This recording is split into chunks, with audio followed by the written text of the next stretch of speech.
안녕하세요, 컴백툴입니다. 금값이 왜 이토록 폭등하고 있는지, 달러 가치가 훼손될 때 비트코인에 왜 돈이 가지 않는가에 대해서 모든 걸 아우르는 인사이트가 되는 영상이니 끝까지 시청해주시면 감사하겠습니다. 역사적으로 금화는 우리가 일상생활에서 쓸 수 있는 돈은 아니었습니다. 국가와 국가 사이의 화폐, 전쟁 자금을 빌리거나 대규모 무역을 할 때 쓰이던 국제 통상 화폐였습니다. 반대로 사람들이 일상에서 쓰던 건 은화나 동화 같은 금속들이었습니다. 금은 항상 귀했고 일반 사람들이 쉽게 가질 수 없는 자산이었습니다. 이미 금이라는 금속 자체는 선사시대 때부터 인간에게 가치 있는 물질로 인식됐습니다. 처음에는 장신구였죠. 그러다 기원전 640년경 지금의 터키 지역인 리디아에서 인류 최초의 주화가 등장하게 됩니다. 금과 은의 합금, 일렉트럼 동점입니다. 이 개념은 그리스, 페르시아, 로마, 그리고 중국까지 퍼져나갑니다. 핵심은 하나였습니다. 정부가 금속의 가치를 보증한다. 그것이 화폐의 역사의 시작이고 금융의 시작입니다. 그 당시에도 가장 강한 국가의 금화가 가장 선호되는 국제화폐가 됐습니다. 로마가 그랬고 서로마 멸망 이후 동로마, 즉 비잔틴 제국도 마찬가지였습니다. 비잔틴의 금화 솔리두스 또는 그리스어로 노미스마는 중세 유럽 전체에서 국제통화로 쓰일 만큼 역사상 가장 성공한 금화 중 하나였습니다. 지금 우리가 달러 패권 안에 있는 이유도 똑같습니다. 미국은 전 세계 해군력을 합친 것보다 강한 해상 패권 국가고 그 힘으로 무역 질서를 관리하고 있습니다. 그 위에서 달러가 국제 무역의 표준이 된 거죠.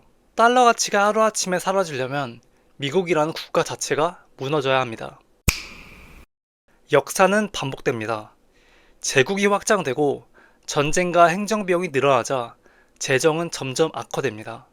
그리고 정부는 같은 양의 금으로 더 많은 화폐를 찍어내기 시작합니다. 같은 양의 금으로 더 많은 화폐를 찍어내려면 금화의 순도가 낮아져야 됩니다. 금화의 순도는 점차 낮아지고 있었지만 처음에는 아무도 모릅니다. 그런데 시간이 지나면 사람들이 눈치를 채기 시작합니다. 색이 다르고 무게가 다르고 촉감이 다릅니다. 실제로 비잔틴 제국 말기로 갈수록 금화의 순도는 눈에 띄게 떨어졌고 사람들은 이게 예전 그 금화가 맞나 하고 의심하기 시작합니다. 이 순간이 바로 화폐의 신뢰가 무너지는 순간입니다.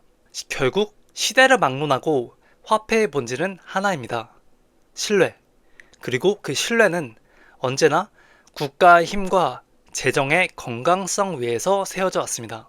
그럼 질문 하나 던져보겠습니다.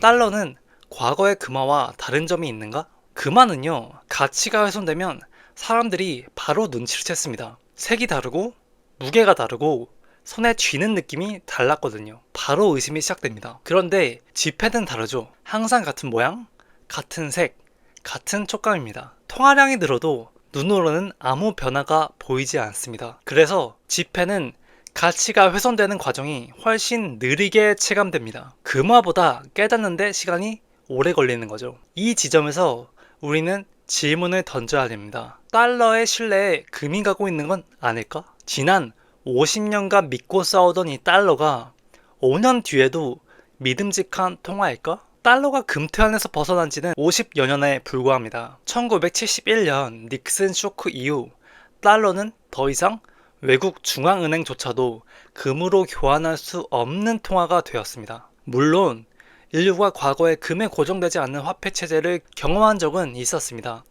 하지만 기축통화가 금퇴환을 완전히 포기한 건 역사상 처음이었습니다.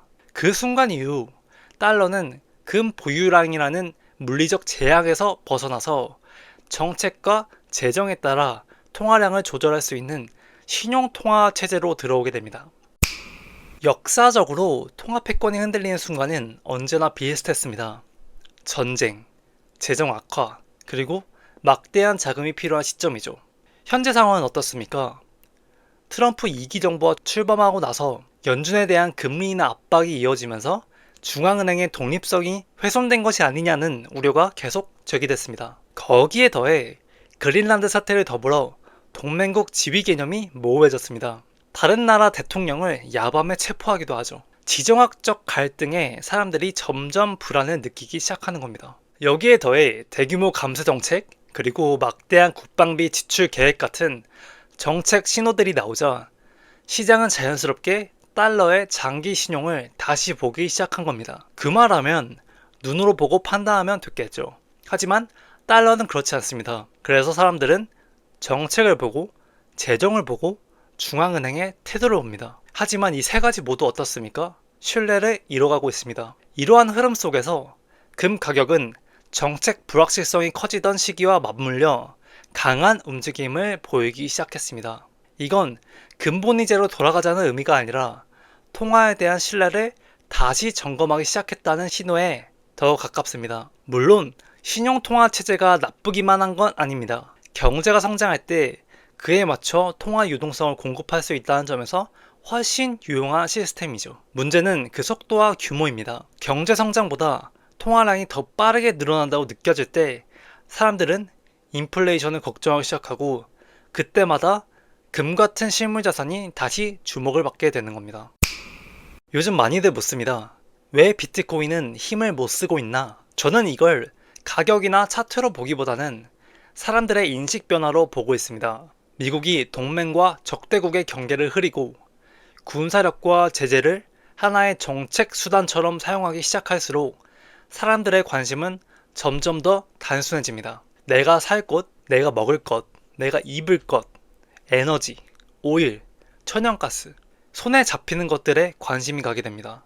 이런 환경에서는 오로지 신용 위에서 움직이는 자산들에 대해 생각이 달라질 수밖에 없습니다. 달러든 비트코인이든 말이죠. 비트코인은 원래 달러 가치가 훼손될 때 인플레이션 해지 자산으로 주목받았습니다. 하지만 지난 반년 정도를 보면 시장은 비트코인을 점점 신뢰에 기반한 자산의 범주로 인식하기 시작한 것으로 보입니다. 다시 말해 달러가 위험해질수록 찾는 자산이 아니라 달러가 위험해지면 함께 흔들리는 자산처럼 신뢰에 기반의 자산으로 취급받고 있다는 거죠. 사람들은 눈에 보이지 않는 약속보다 눈에 보이는 신뢰를 원합니다. 그리고 요즘 시장에서 그 눈에 보이는 신뢰는 점점 실물로 이동하고 있습니다. 흥미로운 건 메모리 가격이 급등하는 현상도 같은 맥락에서 볼 수 있다는 점입니다. 물론 HBM과 캐파 문제도 있지만 그 이면에는 앞으로도 확실히 쓸모가 있을 것이라는 확신이 깔려 있습니다. 과장해서 말하자면 미래의 사람들은 화폐를 금이나 종이가 아니라 전기와 같은 에너지나 산업의 쌀인 메모리 등으로 인식하게 될지도 모릅니다. 제 첫 영상에서 저는 이렇게 말씀드렸습니다.